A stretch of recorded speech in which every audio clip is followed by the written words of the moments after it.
Labasan na ulit ng puno ng mga bayabas, guys. Oh, ayan po.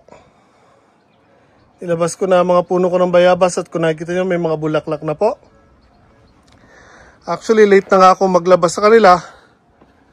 June na po ngayon, dapat last month pa. So, sobrang busy natin sa farm. Kaya yan, ngayon lang po tayo nagkaroon ng oras para kasi kasuyin ko ang mga halaman ko dito sa loob ng mini greenhouse. Ayan, makikita nyo or mapapansin nyo na lahat ng dahon nila puro papasok, hindi po sila nakakalat palabas kasi dikit-dikit po sila sa loob ng mini greenhouse. Ito dapat actually nakaganyan. So dahil siksikan sila, lahat ng dahon nila puro papasok kasi dikit-dikit sila. Meron pa ako isa sa loob ng bahay, or sa harapan ng bahay, sorry. Meron ako yung main ko nasa loob ng mini greenhouse. Yung isa nasa kaibigan kong hapon, pinahiram ko na ulit yung puno. Kukunin ko na lang po ulit yun by end of November or early December bago mag-winter. So kung nailabas ko siya last month, mas marami na po mga naglabas ang bulaklak yan.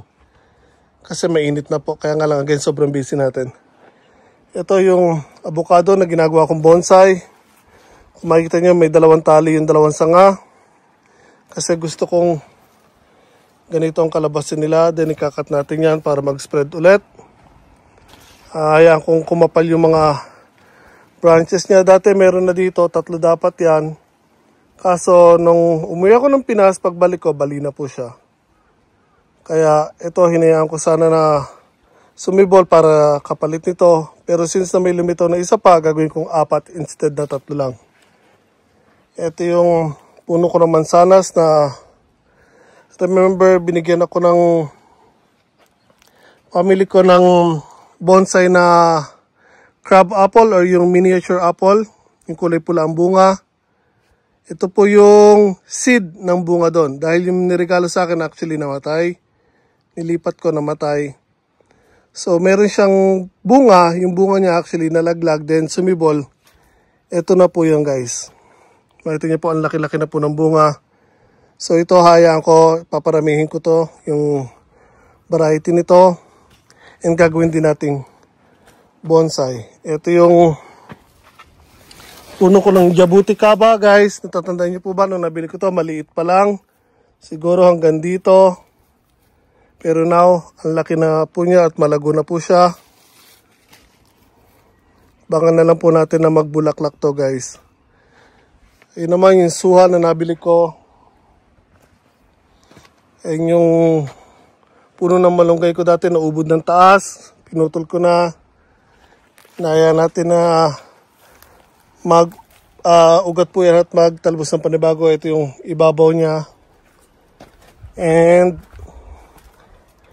ito pa po yung mga maliliit na sanga. So kung makikita nyo, ayan po, may mga sibol na po sila actually.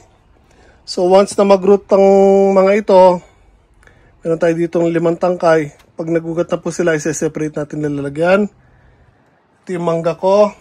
Pabayaan din.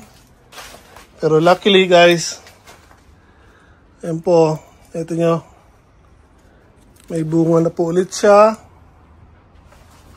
And ito yung natira actually sa mga napasibol kong sampalok. Namatay po lahat. Kaso ito, ayaw niya pang maglabas ng dahon or talbos, pero buhay pa po ang puno niyan. And ito po yung main natin na puno. Again, ito po yung original na nabili ko sa Okinawa. So kung makita niyo po, ang kapal niya na po ulit at mataas na. So kailangan na natin ulit itrim yan. Pero sa ngayon, hindi po muna. Hayaan ko muna magbunga yan. And before winter, ititrim natin po yan para mabawasan ulit ang sanga. At yung mga makakapal na branches, papaugatan natin para dumami po ulit ang mga puno natin ng bayabas. Ito naman yung giant jujube ko, or super giant, or Taiwan jujube. So, nung nabili ko to, hanggang dito lang guys. Ayan po, may mga branches na po. At mataas na po siya. Halos mataas na pa po sa akin yan guys. May mga bulaklak po siya, kaya nga lang mukhang hindi magtutuloy yung mga bulaklak niya. So, kung makikita nyo parang lanta ang dahon niya, dahil lanta po nga sila.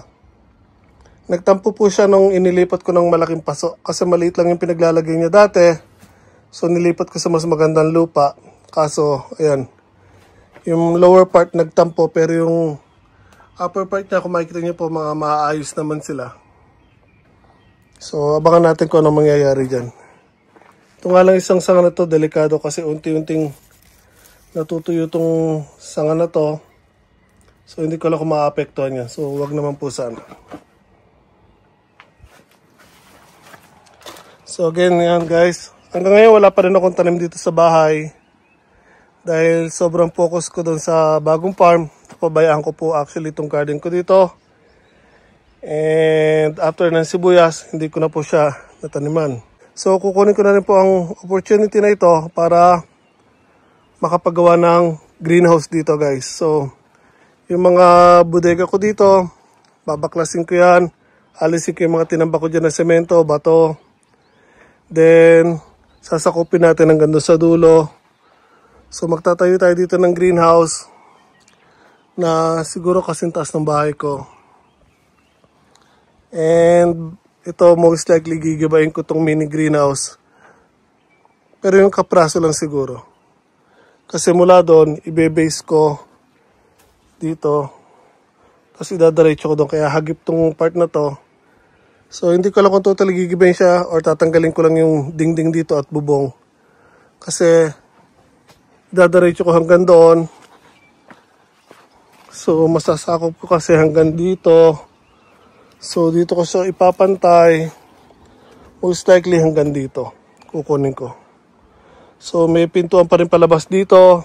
Kasi yung, ano ba tawag dito? Yung pausukan, dito ko ilalagay sa labas. Hindi ko pwedeng palabasin doon. Baka magreklamo yung kapitbahay ko. So, dito ko palalabasin pa rin yung usok sa side na to.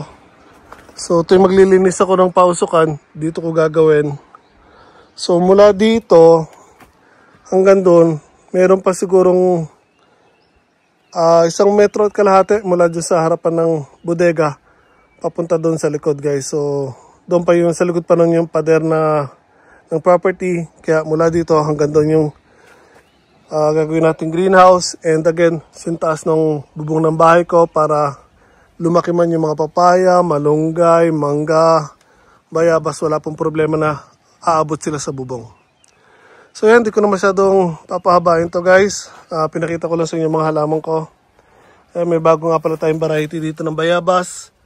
I think pink ang laman nito. Sa kaibigan po natin tong hapon, pinaalagaan lang sa atin. So for the meanwhile, papalakihin natin then paparamihin natin dito.